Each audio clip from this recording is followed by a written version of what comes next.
I always knew Nathan resented me. Growing up, he was the golden child of the family. Straight A's, perfect SAT scores, acceptance to all the top colleges. I was the quiet one, the tinkerer who spent weekends in my garage workshop instead of attending the family gatherings where everyone fawned over Nathan's latest achievements. "Why can't you be more like your cousin?" my parents would ask. "Nathan's already interning at Goldman Sachs, and you're still playing with computers." What they didn't understand was that I wasn't playing. I was building, creating, innovating. By 17, I developed my first machine learning algorithm. By 22, I had 3 patents pending. But in our family, nothing could compete with Nathan's traditional path to success. Until now. The email from the patent office sat open on my laptop, confirming that my latest innovation, a revolutionary AI-driven security system, was officially protected. After 5 years of work, countless sleepless nights, and every penny of my savings, I was finally ready to launch SecureFlow Technologies. My phone buzzed with a text from Nathan. "Heard about your little startup. Cute. Want to grab coffee? Maybe I can give you some business advice." I stared at the message, my finger hovering over the delete button. Nathan had been working at a major tech investment firm for the past 3 years, and he never missed an opportunity to remind everyone of his expertise in the industry. But maybe this was his way of extending an olive branch. Against my better judgment, I agreed to meet. The coffee shop was crowded when I arrived, but I spotted Nathan immediately. He always dressed like he'd stepped out of a business magazine. Perfect suit, perfect hair, perfect smile that never quite reached his eyes. "Alex," he stood up, gesturing expansively. "Look at you, all grown up and starting a company. Dad mentioned something about security software." I slid into the chair across from him, clutching my laptop bag protectively. "It's a bit more than that. SecureFlow is an AI-driven system that can predict and prevent security breaches before they happen.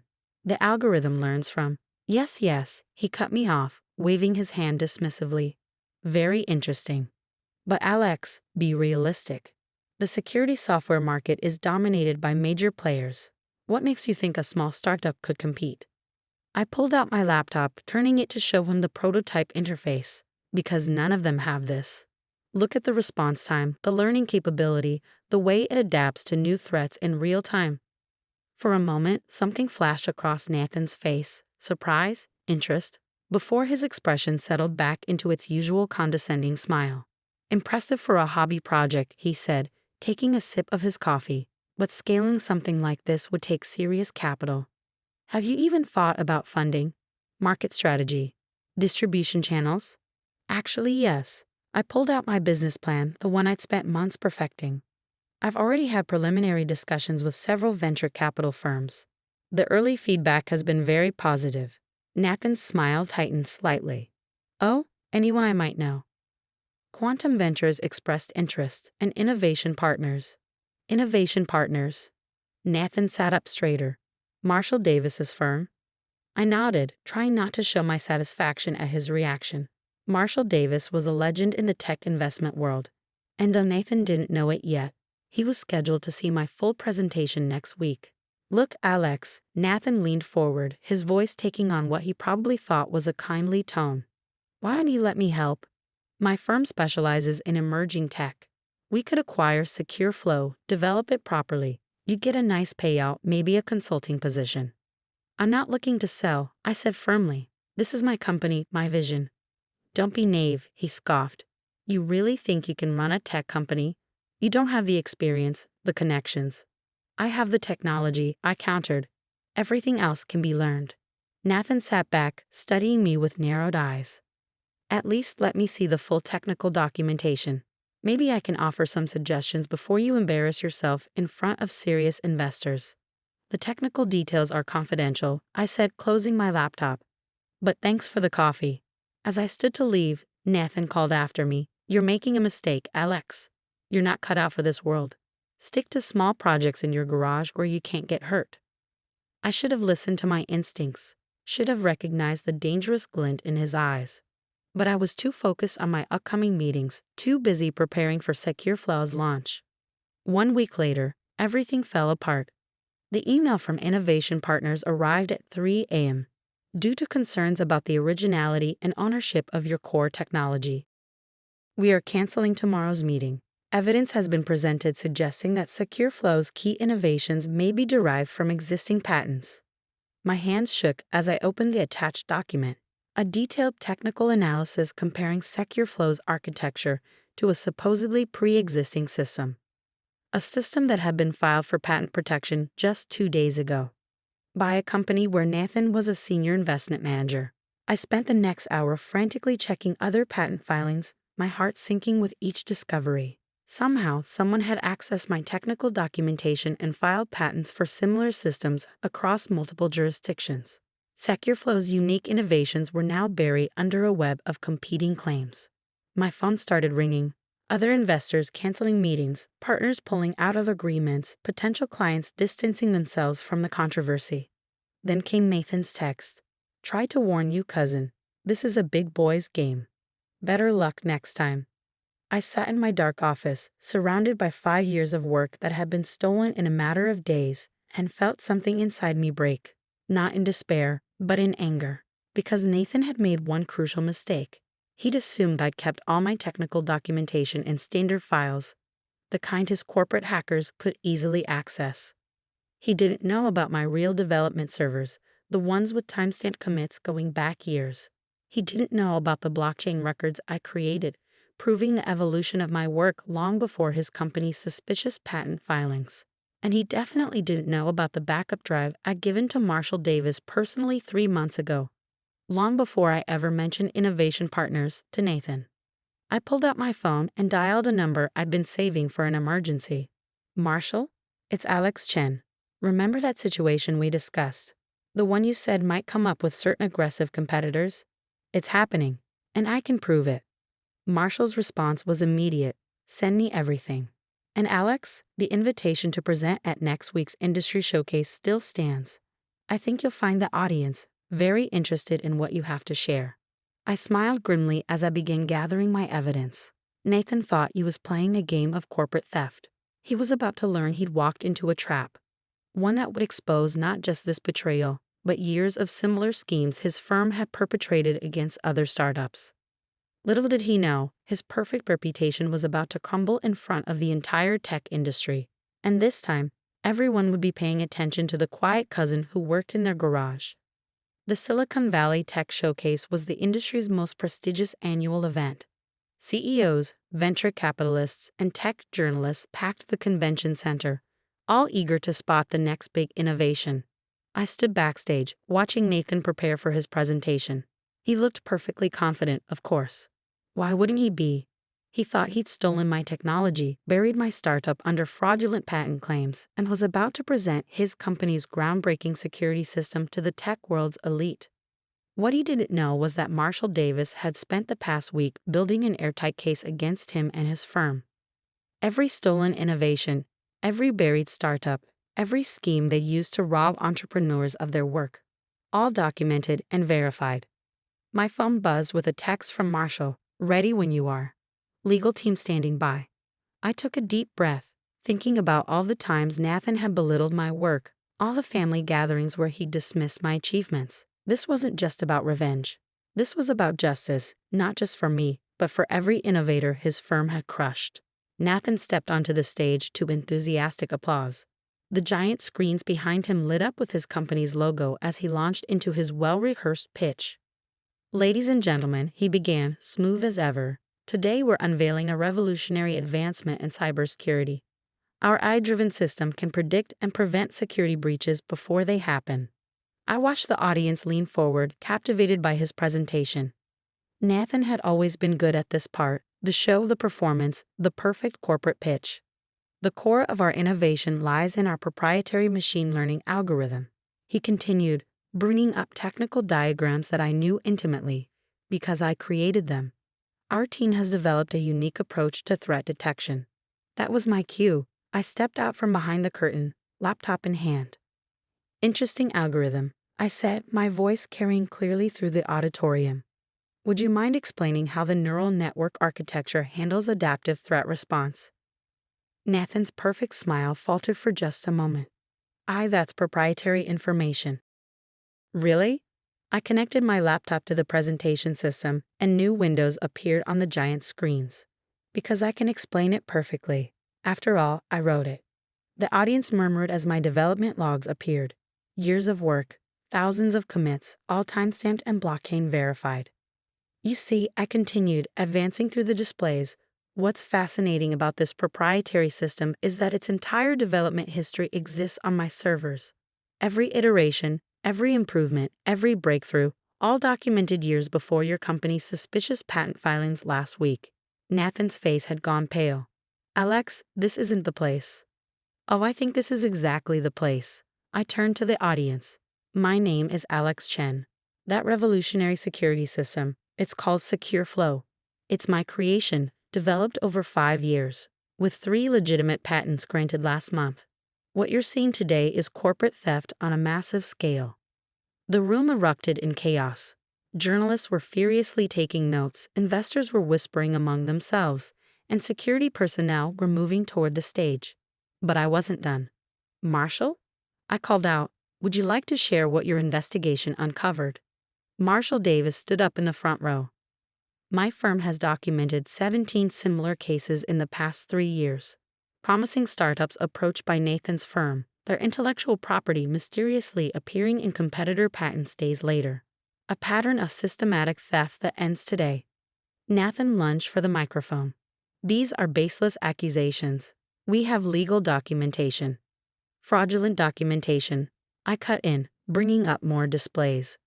Would you like to explain why your patent applications contain direct copies of my source code comments, including the Star Wars references I used to label my functions? A ripple of laughter went through the crowd. Nathan's face had moved from pale to ashen. Or perhaps, I continued, you'd like to explain this email chain from last week, where you instructed your tech team to scrub the metadata from stolen files? The same email chain you accidentally sent to my cloud backup address because it was listed in the copy documentation. You're making a huge mistake, Nathan hissed. But his perfect composure had cracked completely. Our lawyers will already be quite busy, Marshall interrupted, standing up. The SEC has been notified and the Patent Office is reviewing all applications from your firm for the past 5 years. But please continue threatening your cousin. I'm sure that will help your case. Security had reached the stage now, but they weren't approaching me. Instead, they moved toward Nathan as several official-looking individuals entered the auditorium. Mr. Reynolds? One of them called out. SEC Enforcement Division. We need you to come with us. What happened next would be talked about in tech circles for years. Nathan, the perfect corporate success story, having a complete meltdown on stage, screaming about family loyalty, about how I'd always been jealous of his success, about how someone like me didn't deserve to succeed in his industry. I gave you a chance, he shouted as security led him away. I offered to buy you out. You could have walked away with something, but now you'll have nothing. Our family will never forgive you for this. I stepped up to the microphone one last time. Actually, Nathan, I'm walking away with everything. My company, my technology, my integrity. And our family? I pulled up one final email on the screen, a group message from our relatives, expressing their horror at discovering Nathan's schemes. They're learning the truth about both of us. The aftermath was both better and worse than I'd expected. Nathan's firm imploded as investigations revealed the full scope of their intellectual property theft. Several executives faced criminal charges, and dozens of startups came forward with similar stories of betrayal. SecureFlow's legitimate patents were confirmed, and the technology was recognized as genuinely innovative. Investment offers poured in, but I chose to partner with Marshall's firm, maintaining control while gaining the support I needed to grow. The family fallout was intense. Nathan's parents refused to speak to anyone for months. My parents, finally confronted with evidence they couldn't ignore, struggled to reconcile their image of their perfect nephew with the reality of his actions. But others surprised me. Cousins I'd barely spoken to reach out to apologize for years of dismissing my work. Aunts and uncles who'd always praised Nathan's corporate success now asked about my technology with genuine interest. Last week, at the first family gathering I'd attended since the showcase, my Uncle James, Nathan's father, approached me quietly. I owe you an apology, he said, his voice rough. All those years we thought Nathan's path was the only right way to succeed. We never understood what you were building, never took the time to see your brilliance. It's not about brilliance, I told him. It's about integrity, about creating something real instead of stealing from others. He nodded slowly. Nathan lost sight of that somewhere.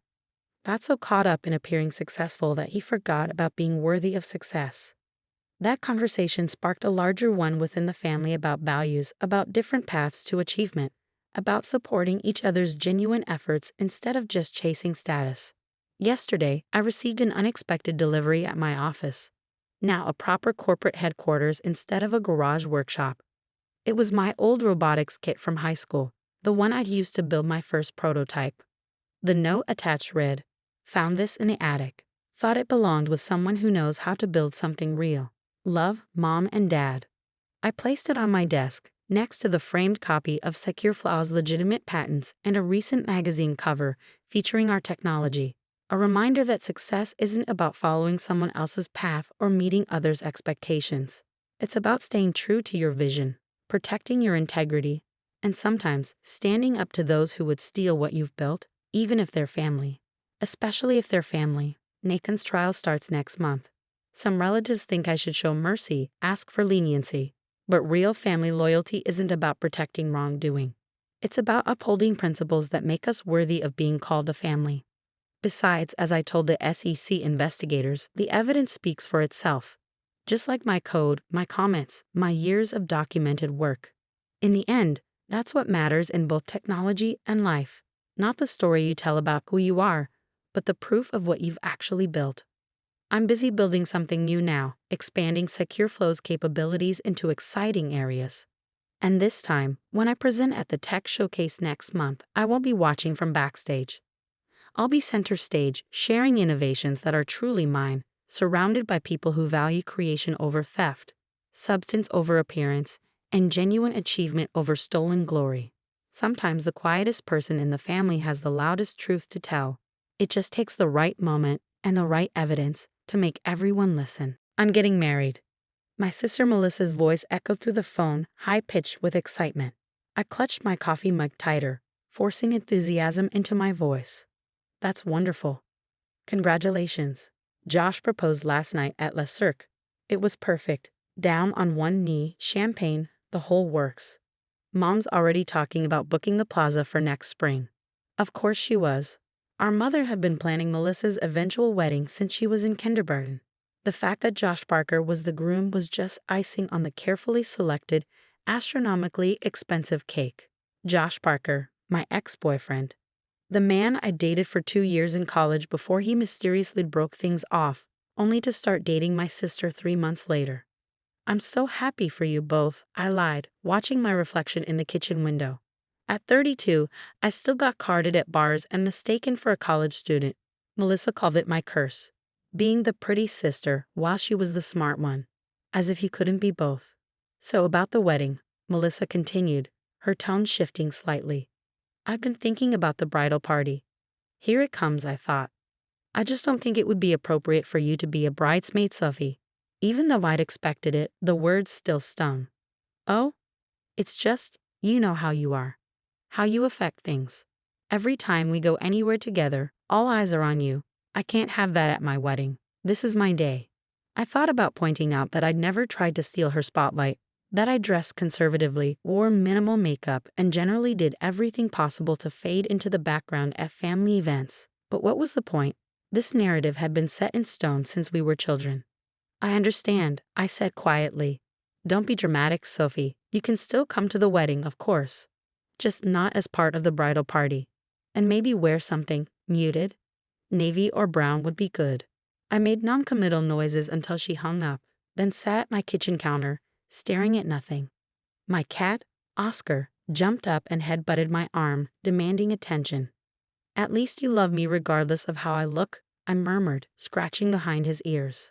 The next few months were a blur of wedding preparations that I watched from the sidelines. Mom called daily with updates, mostly to tell me what I shouldn't wear or do at the ceremony. No bright colors, she insisted. And maybe you could cut your hair. Something less attention-grabbing. I looked at my perfectly normal shoulder-length brown hair in the mirror and wondered, not for the first time, if my entire family was slightly insane. The real bombshell dropped 6 weeks before the wedding. I was grading papers. I taught English at the local high school when my phone lit up with a text from an unknown number. You need to see this. Your sister isn't who you think she is. Attached were screenshots of text messages between Melissa and Josh, recent ones, very explicit ones. The problem? They were from 2 years ago, when Josh was still dating me. My hands shook as I scrolled through message after message. The timestamps didn't lie. While I was planning our future together, Josh had been sleeping with my sister. Their relationship hadn't started after we broke up. It had been the reason we broke up. More texts followed from the anonymous number, pictures of them together at a hotel, date stamp receipts, email exchanges. Someone had compiled a thorough record of their betrayal. Who is this? I typed back. Josh's ex before you. Found all this while cleaning out old hard drives. Thought you deserved to know. I sat there for a long time, Oscar purring in my lap, looking at the evidence of my sister's betrayal. Not just the affair, but the years of lies that followed. The family dinners where they'd played the perfect couple while I nursed my broken heart. The sympathetic looks from relatives who thought I just couldn't keep a man while my brilliant sister had landed him. The next day, I got a call from my mother. Sophie, darling, about the wedding. Melissa's having second thoughts about inviting you at all. I clutched the phone tighter. What? Well, she's worried you might make a scene. You've been acting strange lately, distant. And you know how you can get emotional. I thought about the screenshots sitting in my phone. About years of being gaslit and marginalized by my own family. About the perfect wedding being planned for my sister and the man she'd stolen from me. Don't worry, Mom, I said calmly. I promise I won't do anything to ruin Melissa's perfect day. I spent the next few weeks quietly preparing. I didn't protest when the wedding invitation was rescinded. Didn't argue when Melissa told mutual friends I was too jealous of her happiness to attend. I just smiled and focused on my work and adopted another cat, a beautiful white Persian I named Lady. But every night, after my students' papers were graded and my cats were fed, I worked on my plan. I had evidence of a years-long deception. The question was, what would hurt more, revealing it before the wedding and stopping the ceremony, or waiting until after they'd said their vows? The answer came 3 days before the wedding, at what should have been the rehearsal dinner. I wasn't invited, of course, but the screenshots from that evening found their way to my phone anyway. Melissa, radiant in a designer dress, toasting her perfect love story. Josh, handsome in his tuxedo, describing how he'd known she was the one from the moment they met, conveniently leaving out that he'd been dating her sister at the time. And then the final straw, my mother's speech about how Melissa and Josh were meant to be and how wonderful it was that they found each other at the right time. I looked at my cats, curled up together on my couch, then at the stack of evidence on my coffee table. What do you think? I asked them, before or after. Oscar yawned. Lady blinked her blue eyes lazily. I picked up my phone and started making calls. If I was going to crash a wedding, I was going to do it right. 2 days before the ceremony, I visited my favorite salon. Not for a dowdy haircut as my mother had suggested, but for subtle highlights that made my brown hair shimmer gold in the light. I booked a spa day, had my nails done, and went shopping. The dress I chose wasn't navy or brown. It was a deep, rich burgundy that made my skin glow and my green eyes pop. Not white. I wasn't that tacky, but absolutely guaranteed to draw attention. You can't avoid photographs in this, the boutique owner warned me. I smiled, thinking of the photos and screenshots carefully organized on my iPad. That's rather the point. The morning of the wedding dawned clear and bright. I took extra care with my appearance. Elegant makeup that enhanced rather than concealed, hair styled in soft waves. The burgundy dress fitting perfectly. My hands should have been shaking as I drove to the plaza. My heart should have been racing as I walked through the lobby. Instead, I felt oddly calm. Years of being the family scapegoat, the pretty face without a brain, the emotional one who couldn't be trusted not to make a scene. It all led to this moment. I checked my reflection one last time in a gilded mirror. Ready or not, I whispered to myself, here comes the truth. The security guard at the ballroom door started to stop me. My name had been removed from the guest list. But then my mother's personal assistant spotted me. Sophie. Janet's eyes widened at my appearance. You're not supposed to be. I know, I said smoothly, but I have something important to contribute to the ceremony. You might want to find a good seat. She started to protest, but I was already moving past her into the ballroom. Heads turned as I walked down the aisle, whispers following in my wake. I caught a glimpse of my mother's horrified face, of Josh's sudden pallor, of Melissa's fury as she spotted me from the bridal preparation room door. I took a seat in the front row, directly opposite where my parents would sit, and waited. The truth, like my burgundy dress, was about to make quite an entrance. Part 2. The wedding planner tried to approach me twice, no doubt to ask me to leave, but something in my calm demeanor seemed to unsettle her. My mother was frantically whispering with my father near the entrance, shooting worried glances in my direction. I smiled serenely and opened my clutch, checking that my iPad was ready. The string quartet began playing right on schedule. Guests settled into their seats, the excited murmur of conversation filling the ornate ballroom. I could hear snippets of whispered speculation about my presence, about my dress, about what drama might unfold. Josh appeared at the altar, handsome in his tuxedo but noticeably pale. Our eyes met briefly, and I saw the flash of fear cross his face. He knew me well enough to know I wouldn't be here without a reason. The bridesmaids processed in wearing the pale pink dresses Melissa had chosen. I recognized most of them, college friends, cousins, and our youngest sister Amy, who'd been deemed plain enough to be included in the bridal party. Amy caught my eye as she passed, giving me a slight nod. She at least had always seen through Melissa's manipulations. Then the music changed to the bridal march and everyone stood. Melissa appeared in the doorway on our father's arm, resplendent in a custom Vera wine gown that probably cost more than my yearly salary. She looked beautiful, I had to admit, right up until she spotted me and her face contorted with barely concealed rage. I remained seated as she passed, earning more whispers from the crowd. Let them whisper. They'd be doing much more than that soon enough. The ceremony began traditionally enough.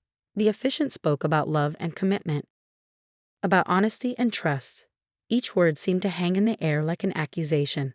When he reached the familiar "speak now or forever hold your peace" line, I saw my mother tense, probably expecting me to jump up with some emotional outburst. But I waited. This wasn't the moment. Melissa and Josh exchanged their vows.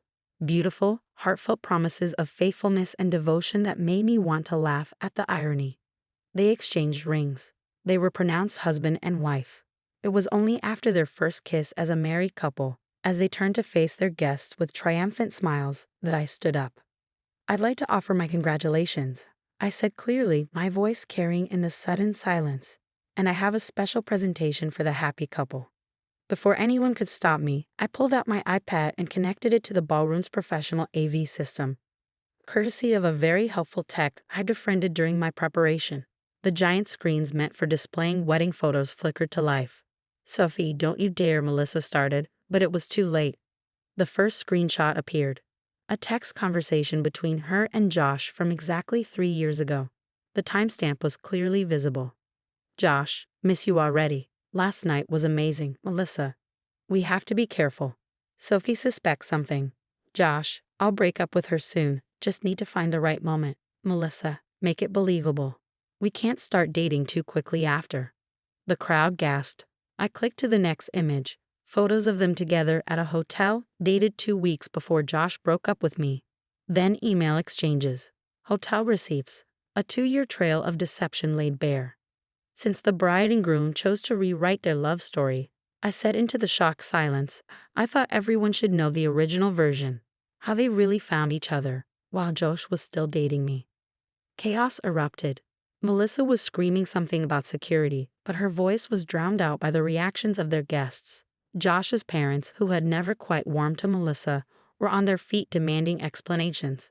My mother had collapsed into her chair, while my father stood frozen, staring at the evidence of his favorite daughter's betrayal.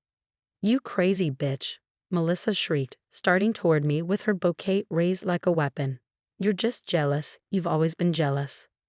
"Jealous?" I laughed, and the sound carried clearly through the stunned ballroom. "Of what?" "Your affair with my boyfriend. Your need to lie and manipulate to get what you want. The way you've made our entire family complicit in your deception." "It wasn't like that," Josh tried to interject, but I turned to him with a cold smile. "No. Should we show everyone the messages where you told me you needed space to find yourself, while you were actually finding your way into my sister's bed? Or maybe the ones where you two laughed about how stupid I was for not figuring it out sooner. More screenshots appeared on the screens. The truth in black and white, impossible to deny or explain away. I've spent years being told I'm too pretty, too emotional, too much of a threat to Melissa's happiness. I continued, addressing the shocked guests. I've been excluded from family events, asked to make myself less noticeable, even uninvited from this wedding, all to protect her ego. Meanwhile, she and Josh have been living a lie, making me the fool in a perfect love story. Amy had moved to stand beside me, her bridesmaid's bouquet discarded. It's all true, she added quietly. I caught them once before Sophie found out. Melissa threatened to ruin my college applications if I told anyone. The wedding planner was frantically trying to restore order, but it was too late. The perfect facade had cracked, and the ugly truth was spilling out for everyone to see. Our mother finally found her voice. Sophie, how could you? This was your sister's special day. How could I? I turned to her, feeling years of suppressed anger rising. How could you, Mom? You knew, didn't you? About the affair, about all of it. That's why you've spent years trying to minimize me, to make me less of a threat. It was never about me being too pretty. It was about protecting your perfect daughter's perfect lie. Her silence was all the confirmation the guests needed. Melissa had stopped screaming and was now crying dramatically, her expensive makeup running down her face. Josh stood awkwardly beside her, looking like he wanted to disappear. Their perfect wedding had transformed into a public exposure of their true characters, and there was no going back. I gathered my things calmly, enjoying the irony that I was the most composed person in the room. I'll leave you to enjoy your reception, I said sweetly. I'm sure you have a lot to discuss. Oh, and Josh, the next time you decide to cheat on someone, you might want to delete your evidence more carefully. As I walked out of the ballroom, head held high in my attention-grabbing burgundy dress, I heard the chaos escalate behind me. Accusations, explanations, recriminations, the soundtrack of a carefully constructed lie finally falling apart. Amy caught up with me at the elevator. That was magnificent, she said, grinning as she kicked off her bridesmaid shoes. Want to get a drink? I thought you'd never ask. We ended up at a small bar a few blocks from the plaza, still in our wedding finery, sharing a bottle of champagne and years of pent-up stories about Melissa's manipulations. Amy had seen through it all but had been too young and powerless to do anything about it. Now, at 25, she was finally free to speak her truth too. What happened with the wedding gift you bought them? She asked, signaling for another bottle. I smiled. I donated it to a domestic violence shelter. Seemed more appropriate than letting them enjoy it. The aftermath was exactly what you'd expect. Melissa and Josh still got married. They could hardly back out after the very public exposure, but their perfect dream wedding was forever tainted by the truth. Many guests left before the reception, including Josh's parents, who were overheard saying they'd always known something wasn't right about how their son and Melissa got together. My mother didn't speak to me for 6 months, though I couldn't say I missed her attempts to dim my light. My father, surprisingly, reached out after a few weeks. We met for coffee, and he apologized for years of enabling Melissa's behavior. I always knew you were strong, he said, stirring his coffee absently. But I never realized how strong until today. I'm sorry we made you feel like that was something to be ashamed of. Melissa and Josh moved to Boston shortly after the wedding, unable to face the whispers and changed perceptions in our social circle. Last I heard, she was pregnant with their first child and still telling anyone who would listen that I made everything up out of jealousy. But the screenshots don't lie, and several wedding guests had recorded my presentation. The truth has a way of living on, especially in the digital age.